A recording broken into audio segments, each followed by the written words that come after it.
अस्सलाम वालेकुम दोस्तों, कैसे हैं आप सभी लोग? ठीक हैं, उम्मीद करता हूँ सब लोग ठीक होंगे। पंजाब नर्सिंग एडमिशन सिस्टम पीनास की तरफ से जो BSN की मेरिट लिस्ट थी वो लग चुकी है।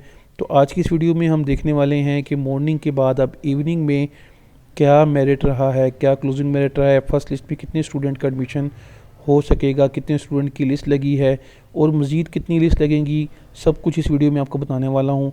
तो आपने इस वीडियो को एंड तक ज़रूर देखना है, कोई भी पॉइंट आपने स्किप नहीं करना, अदरवाइज़ आपकी मालूमात मिसिंग होगी और आपको उसके बारे में सही से गाइडलाइन नहीं मिल सकेगी।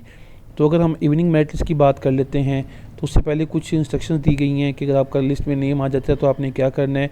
किसी भी मेरिट लिस्ट में अगर आप नॉट चूज़न या नॉट गिवन करते हैं तो आपका एडमिशन जो है वो कैंसिल हो जाएगा। और उसके अलावा कॉन्सोनेंट आपने कैसे देनी है, सबसे पहले आपने अपने अकाउंट लॉगिन करना है। लॉगिन करने के बाद आपने रजामंदी देनी है। अगर आपने कॉन्सोनेंट जाहिर नहीं की तो आपका नेम मेरिट लिस्ट से निकाल दिया जाएगा। दूसरी ऑप्शन ये होती है कि आप गिवन करते हैं जी मैं एग्री हूँ और मैं कॉन्सोनेंट दे रहा हूँ। देन क्या होगा कि आपका ऑप्शन होंगी कि अगर आपने उसको येस किया है तो आपका नेम नेक्स्ट मेरिट लिस्ट में लाया जाएगा। अगर आप उसको नो कर देते हैं तो आपका नेम जो है नेक्स्ट मेरिट लिस्ट में ज़ेरे गौर नहीं लाया जाएगा और आपका यहीं पे एडमिशन हो जाएगा। और इसके अलावा अगर आप कॉन्सोनेंट जाहिर करते हुए नॉट गिवन कर देते हैं तो आपका नेम अगली किसी भी लिस्ट में नहीं आएगा। तो इसका मतलब ये है कि अगली मेरिट लिस्ट में नाम आने के लिए ज़रूरी है कि आप जो कॉन्सोनेंट है उसको पॉजिटिव वे में रिस्पॉन्ड आउट करें। तो चलिए जी, ये तो हो गया हमारे पास। ये 28 जनवरी तक का जो है उन्होंने फर्स्ट लिस्ट का टाइम दिया था और आपने रात 12 बजे तक जो है इसकी कॉन्सोनेंट देनी है। चलिए जी, अगर हम बात कर लेते हैं इस नेक्स्ट लिस्ट की, क्योंकि जो थर्ड लिस्ट की बात कर रहा हूँ ये 28 जनवरी टाइम दिया था। जो अब लिस्ट लगी है जो कि फ़र्स्ट लिस्ट है जो कि इवनिंग प्रोग्राम के लिए है। अगर हम मेल की बात करें तो हमें पता है मेल उनकी जो 100 सीट्स होती हैं और सिर्फ कॉलेज ऑफ नर्सिंग शदरा में ही होती हैं। और यहाँ पे अगर हम देखते हैं तो name, parent name, email, district, NIC और ये मैट्रिक के मार्क्स हैं आपके, ये आपके इंटर के मार्क्स हैं और इस तरह जो है ना ये आपकी परसेंटेज है। तो जो आपका एडमिशन होता है वो आपकी इस परसेंटेज की बेस पे बनता है। तो अब आप यहाँ पे देख सकते हैं कि जो आपकी परसेंटेज है वो 97% क्लोजिंग एग्रीगेट बन रहा है। 97% इज़ वेरी जो है लार्ज कंपटीशन, आपको इतना ज़्यादा कंपटीशन यहाँ पे देखने को मिलता है। अगर हम इसी तरह बात कर लेते हैं फ़ीमेल की, तो फीमेल की जो मेरिट लिस्ट है उस मेरिट लिस्ट में हमारे पास जो है 2900 स्टूडेंट की लिस्ट लगती है। तो यहाँ पे हमारे पास जो लिस्ट लगी हुई है डेफिनेटली ये भी 2900 स्टूडेंट्स की है। तो ये आप देख सकते हैं लास्ट स्टूडेंट 2900 पे हमारे पास होली फैमिली हॉस्पिटल रावलपिंडी का है। अब ये जितनी बड़ी लिस्ट है, अगर मैं आपको एक एक स्टूडेंट का दिखाऊं तो ये वीडियो कम से कम 1 घंटे की हो जाएगी। तो आप लोगों की आसानी के लिए मैंने ये कंप्लीट लिस्ट को खुद स्टडी करके देन जो है मैंने आपके लिए एक समरी तैयार की है जहाँ पे मैं आपको बताऊंगा कि क्या क्लोजिंग मेरिट रहा है। तो चलिए जी, वीडियो को वहाँ पे ले चलते हैं।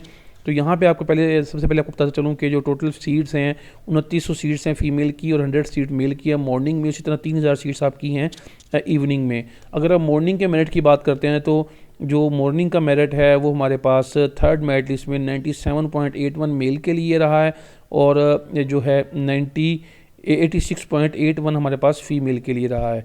तो ये हमारे पास मेरिट हमें देखने को मिला है। तो ये फर्स्ट लिस्ट का तो वैसे यहाँ पे शो हो रहा था। अगर अब हम बात करते हैं जो इवनिंग प्रोग्राम है उसकी, तो देन हम उसको देख लेते हैं।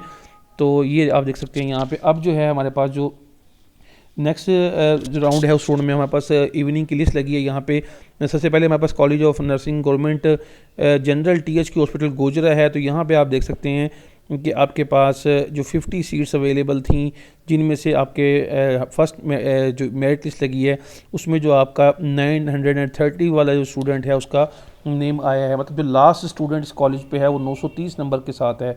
अगर नेक्स्ट की बात करते हैं तो हमारे पास THQ हॉस्पिटल कसूर है। तो यहाँ पे 50 सीट्स अवेलेबल होती हैं और 932 से क्लोजिंग मेरिट रहा है। यानी कि एक ऐसा स्टूडेंट जिसके FSC में 932 मार्क्स थे वो लास्ट स्टूडेंट है इस कसूर हॉस्पिटल में। इसी तरह बात करते हैं DHQ हॉस्पिटल अटक की, तो यहाँ पे 50 सीट्स थी और जो लास्ट स्टूडेंट है उसका जो नेम 928 वाले का आया है। नेक्स्ट की हम बात करते हैं कॉलेज ऑफ नर्सिंग DHQ भावल नगर में। तो यहाँ पे 50 स्टूडेंट की सीट थी और 938 स्कोर वाले का जो यहाँ पे नेम आया है। नेक्स्ट में हमारे पास है कॉलेज ऑफ नर्सिंग DHQ बखर। तो उसमें जो है हमारे पास 938 वाले का एडमिशन यहाँ पे हो सकेगा, लिस्ट में नेम आया है। इसी तरह अगर हम बात करते हैं चकवाल की, तो यहाँ पे भी हमारे पास 50 सीट्स हैं और 927 FSC के जिसके मार्क्स हैं वो उसका यहाँ पे एडमिशन हो सकेगा, लास्ट उसका क्लोजिंग मेरिट रहा है। इसी तरह कॉलेज ऑफ नर्सिंग फैसलाबाद की बात करते हैं तो 50 स्टूडेंट्स की सीट में हमारे पास 935 मार्क्स वाले स्टूडेंट का जो है लास्ट क्लोजिंग मेरिट रहा है। इसी तरह अगर हम बात कर लेते हैं रावलपिंडी DHQ हॉस्पिटल की, तो यहाँ पे 50 सीट्स में से जो लास्ट स्टूडेंट का क्लोजिंग मेरिट है 935 रहा है। फिर बात करते हैं DHQ हॉस्पिटल गुजरावाला में, यहाँ पे 50 सीट्स अवेलेबल हैं और जो लास्ट स्टूडेंट का मेरिट है वो 930 है। इसी तरह DHQ गुजरात में 50 सीट्स अवेलेबल हैं और जो लास्ट स्टूडेंट का मेरिट है 928 रहा है। नेक्स्ट में हम देखते हैं हमारे पास कॉलेज ऑफ नर्सिंग DHQ हैफजाबाद में 50 सीट्स अवेलेबल हैं और जो लास्ट स्टूडेंट का मेरिट है 928 रहा है। सिमिलरली अगर हम बात कर लेते हैं जंग की, तो जंग में भी हमारे पास 50 सीट्स अवेलेबल थी और जो लास्ट स्टूडेंट का मेरिट 940 रहा है। अगर हम बात करते हैं college of nursing DHQ Jhelum की, तो यहाँ पे भी 50 सीट्स अवेलेबल थी, जो मेरिट है वो 929 है हमारे पास। नेक्स्ट में हमारे पास खाने वाले की भी हम देखें तो 50 सीट्स अवेलेबल हैं, जो हाईएस्ट जो मेरिट रहा है क्लोजिंग वो 940 रहा है।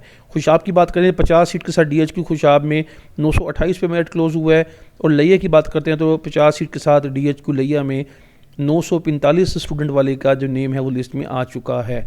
तो DHQ लोधना की बात करते हैं तो 50 सीट्स के साथ 942 क्लोजिंग मेरिट रहा है। मियाँ वाली DHQ में 50 सीट्स अवेलेबल हैं और 930 मेरिट रहा है। इसी तरह अगर हम बात करते हैं DHQ हॉस्पिटल मंडी भावोदीन में, तो यहाँ पे हमारे पास 50 सीट्स अवेलेबल हैं और 927 स्टूडेंट का मेरिट रहा है। नेक्स्ट में हमारे पास college of nursing DHQ Narowal में भी 50 सीट्स अवेलेबल हैं और जो लास्ट स्टूडेंट का मेरिट है 938 है। सिमिलरली अगर बात करते हैं उकाड़ा की, तो यहाँ पे 50 स्टूडेंट का लिस्ट लगी है, इसमें 934 मेरिट रहा है। और इस तरह पाकपतन में 50 स्टूडेंट की लिस्ट में 935 हमारे पास मेरिट रहा है। अगर हम बात करते हैं राजनपुर की, तो यहाँ पे हमारे पास 50 सीट्स थी और 939 FSC में जिसके मार्क्स आए हैं उसका नेम यहाँ पे आ चुका है। अगर साहिवाल की बात करें तो 50 स्टूडेंट की लिस्ट लगी है और 937 स्टूडेंट मार्क्स वाले स्टूडेंट का नेम भी इस लिस्ट में आ चुका है। DHQ सरगोदा की बात करते हैं तो यहाँ हमारे पास 50 स्टूडेंट की लिस्ट थी और जो क्लोजिंग मेरिट रहा है 935 रहा है। इसी तरह अगर हम शेखुपुरा की बात करते हैं तो 50 स्टूडेंट की लिस्ट में 930 मेरिट के साथ 84.5455 पे मेरिट क्लोज हुआ है। टोबा टैक्सिंग में हमारे पास 50 सीट्स अवेलेबल थी, 932 क्लोजिंग मेरिट रहा है। इसी तरह DHQ हॉस्पिटल विहाड़ी की बात करते हैं तो यहाँ पे हमारे पास 50 सीट्स थी और 941 हमारे पास यहाँ पे मेरिट रहा है। तो ये वो कॉलेजेस हैं जहाँ पे 50 जो सीट्स थी वो अवेलेबल थी और मेरिट हमारा यहाँ ड्रॉप हुआ है। अब हमारे पास 100 सीट्स वाले कॉलेजेस स्टार्ट हो रहे हैं। तो college of nursing Allama Iqbal में हमारे पास 100 सीट्स थी, 942 का मेरिट रहा है। इस तरह college of nursing DHQ DG Khan में भी 100 सीट्स थी और 943 का मेरिट है। लाइट हॉस्पिटल फैसलाबाद में भी 100 सीट्स थी, 940 का मेरिट रहा है। इसी तरह चिल्ड्रन हॉस्पिटल लाहौर में भी 100 सीट्स थी, 932 का मेरिट रहा है। DHQ हॉस्पिटल मुजफ्फरगढ़ में भी 100 सीट थी और 946 का मेरिट रहा है। इसी तरह college of nursing Nishtar hospital में भी 100 सीट्स थी, 951 मेरिट रहा है। यहाँ का मेरिट अच्छा खासा हाई होता है निश्तर का। अगर हम सर्विसेज अस्पताल लाहौर की बात करते हैं तो 100 सीट्स पे 935 मेरिट रहा है। रहीम खान में 100 सीट पे 938 है और मेयो हॉस्पिटल में 100 सीट पे 935 हमारे पास मेरिट देखने को मिलेगा। तो जो बेनजीर भुट्टो हॉस्पिटल में 100 सीट्स हैं और 932 मेरिट रहा है। इसी तरह अगर हम गंगाराम की बात करते हैं तो 100 सीट पे 948 मेरिट है। टीचिंग हॉस्पिटल सियालकोट की बात करते हैं तो 100 सीट पे 931 है। और इसके अलावा जनरल हॉस्पिटल लाहौर में भी 100 सीट से 943 मेरिट है। भावलपुर में भावल विक्टोरिया हॉस्पिटल में 100 सीट से 944 मेरिट है। और होली फैमिली हॉस्पिटल रावलपिंडी में भी 100 सीट्स हैं और 936 का मेरिट हमारे पास यहाँ देखने को मिलेगा। अगर हम इसको थोड़ा सा ग्राफिकली देखें तो हमें अंदाज़ा होता है कि किस कॉलेज की जो लिस्ट है वो हमारे पास सबसे ज़्यादा जो हाई स्कोर रहा है वो किसका है, तो वो अब हम यहाँ पे देखते हैं। इसको थोड़ा ग्राफिकली हम रिप्रेजेंट करके चेक कर लेते हैं, जिससे हमें अंदाज़ा हो जाएगा कि हमारे पास जो कॉलेजेस थे उसमें किस कॉलेज का जो मेरिट है वो हमें ज़्यादा देखने को मिलेगा। तो इसको थोड़ा जूम आउट करते हैं तो यहाँ पे हम देखेंगे कि हमारे पास जो सबसे ज़्यादा जो रहा है वो हमारे पास यही हमारे पास मुल्तान है जी। तो ये college of nursing Nishtar hospital Multan हमारे पास सबसे ज़्यादा है, जिसकी वैल्यू हमारे पास 951 है। यहाँ पे वैल्यू भी शो हो गई है, तो आप देख सकते हैं यहाँ पे मुल्तान में जो है वो सबसे ज़्यादा मेरिट रहा है। उसके बाद हमारे पास जो सेकंड मोस्ट मेरिट है वो 948 का है, जो कि हमारे पास सर गंगाराम हॉस्पिटल लाहौर का है। देन 946 का है जो कि हमारे पास DHQ मुजफ्फरगढ़ का है। तो ये हमारे पास एक मेरिट को ग्राफिकली रिप्रेजेंटेशन भी आपके साथ शेयर की है। इसको थोड़ा सा मैं क्लैरिफाई कर देता हूँ ताकि आपको जो है इसके मज़ीद क्लियरली ज़रा हो जाए आपको, जिस तरह आप यहाँ पे देख सकते हैं। तो ये हमारे पास एक ग्राफिकल रिप्रेजेंटेशन है जो कि हमें बता रही है। और उसके अलावा अगर हम इसको डिसेंडिंग ऑर्डर में भी देखना चाहें तो हम इसको डिसेंडिंग ऑर्डर में भी अरेंज कर सकते हैं, जिससे हमें अंदाज़ा हो सकता है कि यहाँ पे हमारे पास क्या मेरिट देखने को मिलेगा। लेट्स सपोज मैं इसको अगर डिसेंडिंग ऑर्डर में अरेंज करता हूँ तो मैं इसको यहाँ पे देखता हूँ कि जी यहाँ पे आप देख सकते हैं कि जो सबसे ज़्यादा मेरिट है वो निश्तर का 951 है, गंगाराम का 948 है, मुजफ्फरगढ़ 946, लिया 45, भावलपुर 44, DG खान 43। तो इस तरह आपके पास ये डिसेंडिंग ऑर्डर में मेरिट आपके पास आ चुका है। तो दोस्तों अब तक के लिए इतना ही, उम्मीद करता हूँ आपको वीडियो पसंद आई होगी। अगर आपको वीडियो पसंद आई तो चैनल को सब्सक्राइब कीजिएगा, आप लोगों के लिए एफर्ट की जाती है। तो आप लोग अगर उस पर अच्छा सा कमेंट करते हैं तो हमारी हौसला अफजाई होती है। तो मिलते हैं फर्दर ऐसी ही इंटरेस्टिंग वीडियो के साथ, तब तक के लिए अल्लाह हाफिज़।